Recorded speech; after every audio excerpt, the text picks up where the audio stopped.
भगवान ऐसे भोलेनाथ हैं। तो वही परीक्षित जी ने पूछा कि सबसे पहले प्रसन्न होने वाले देवता कौन से? बोले भोलेनाथ। सुखदेव ने कहा भोलेनाथ तो ऐसे प्रसन्न होने वाले देवता हैं कि कभी कभी वर देकर के स्वयं चक्कर में फंस जाते हैं। बोले एक बृकासुर राक्षस था, बृकासुर का बेटा था, नाम था शकुनी।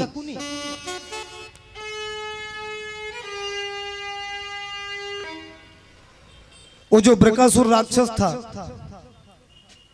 अब देखिए वो जो महाभारत वाले शकुनी है उनकी बात नहीं कर रहे हम लोग।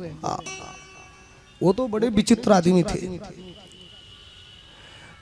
जो बृकासुर राक्षस था वो एक बार नारद जी से पूछा, हे नारद जी आप ये बतलाइए सबसे पहले प्रसन्न होने वाले देवता कौन से हैं? नारद जी बोल दिए भोलेनाथ हैं।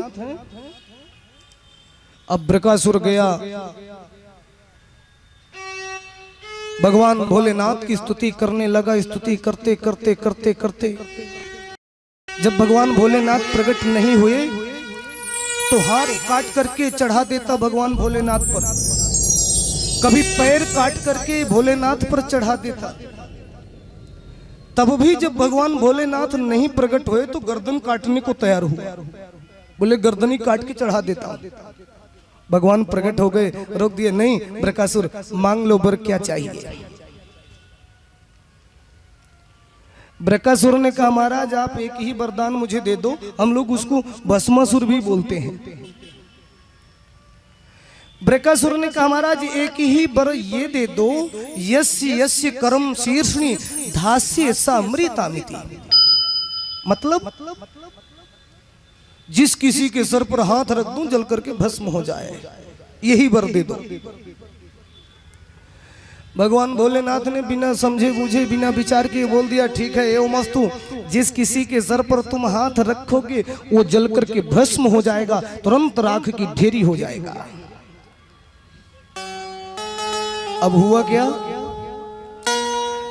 बृकासुर को जब ये वरदान मिला, अब राक्षसी भक्ति तो आप लोग जानते हैं, राक्षसी भक्ति का मतलब होता है दूसरे का छीनना, अपहरण करना। बृकासुर के मन में आया कि जो भोलेनाथ के बाजू में जो गौरी जी खड़ी है ना, भागवत में लिखा है कि गौरी हरण लालसा। बृकासुर के मन में ये आ गया कि भोलेनाथ को भस्म कर देते हैं, गौरी जी को घर ले चलते हैं। गौरी हरण लालसा भोलेनाथ के ऊपर ही। अब वो भोलेनाथ के ऊपर ही हाथ धरने को आगे हुआ बृकासुर। बोले आपके ही सर पर हाथ रखेंगे। अब भोलेनाथ हड़बड़ाए, अब वरदान है तो असर तो करेगा ही।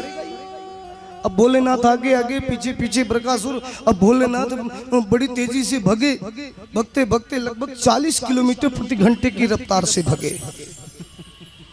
भागते भागते थक जाते। भगवान नारायण भोजन कर रहे थे, हंसी आ गई। रुक्मिणी माता ने कहा आप हंसे क्यों भाई? नहीं नहीं कोई बात नहीं, ऐसी हंसी आई। बोले नहीं नहीं कुछ तो गड़बड़ है, दाल में नमक कम है क्या? नहीं नहीं। बोले आज फंसा है बाबा भगत के चक्कर में। बहुत जल्दी देता है ना वरदान, देव वरदान, अब पता चलेगा। भगवान से रहा नहीं गया, ब्रह्मचारी का रूप धारण करके भगवान नारायण आए। भोलेनाथ भक्ते भक्ते थक गए, हांफने लगे। अब बृकासुर तो हाथ रखने के लिए पीछे पीछे दौड़ रहा है, भस्म कर दूंगा। नारायण जी बीच में आ गए, बृकासुर का हाथ पकड़ने लगे। साकुने भवान व्यक्तम श्रांत की दूर मागतः। अरे हे शकुनी नंदन, हे बृकासुर, अरे रुको तो सही, कहां भागे जा रहे हो भाई? नारायण ब्रह्मचारी के वेश में जबरदस्ती हाथ पकड़ लिया। अरे भाई कहां भागे जा रहे हो? ओहो थक गए हो, पानी पियोगे? ठंडा पानी। और अपने ही दुपट्टे से हवा करने लगे। ओहो बड़ा पसीना आ रहा है। बृकासुर बोला क्यों रोक दिया मुझे? न कोई जान न पहचान, फिर भी मुझे रोक दिया। भोलेनाथ ओ नारायण ने कहा जो ब्रह्मचारी वेश में हैं, देखो भैया बहुत थके लग रहे हो, क्या बात है, किसके पीछे भग रहे हो? बोले वो भोलेनाथ को भस्म करना था, उसी के पीछे भग रहे हैं। ब्रह्मचारी जी ने कहा ओहो, वही वरदान तुमको भी दे दिया जो अपन को दिया था। कौन सा? बोले वही सर पर हाथ रखने वाला।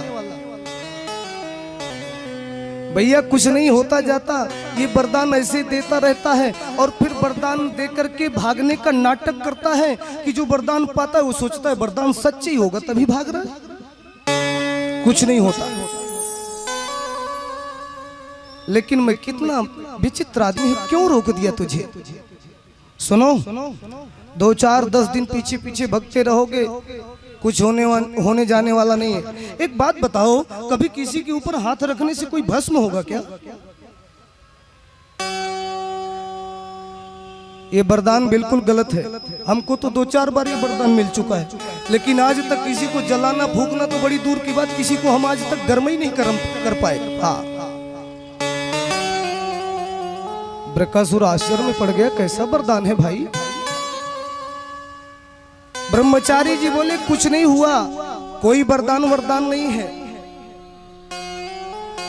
अगर तुम्हें थोड़ा सा परीक्षा करना हो तो अपने ही सर पर हाथ रख लो और परीक्षण कर लो। बृकासुर बोला पागल समझ रखे हो क्या? हाथ रख लिया अपने सर पर और जल करके भस्म की ढेरी बन गया। फिर ब्रह्मचारी जी ने कहा भाई कभी भी कहीं आग लगती तो उसकी पहले तपन भी तो होती है, भभका भी तो उठता है ना।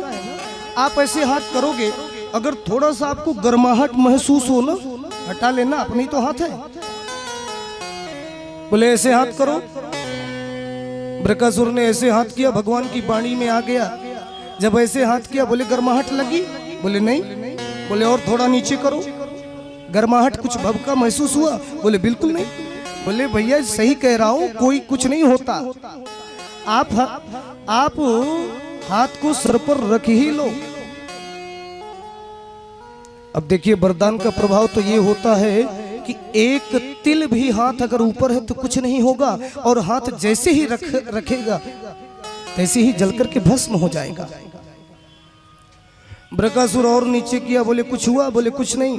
बोले और नीचे करो, बोले कुछ हुआ? बोले कुछ नहीं। बोले भैया रख लो, कुछ नहीं होने वाला।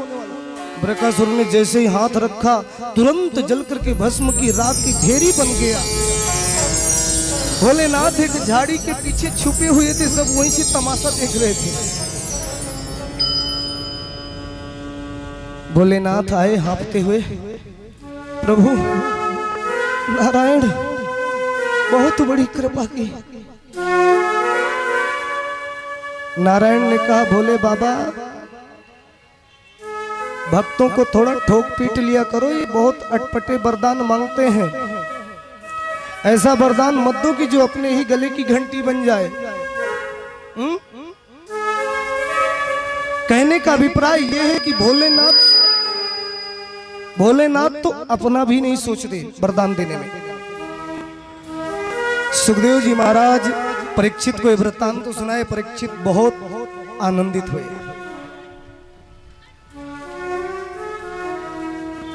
परीक्षित जी ने फिर प्रश्न किया,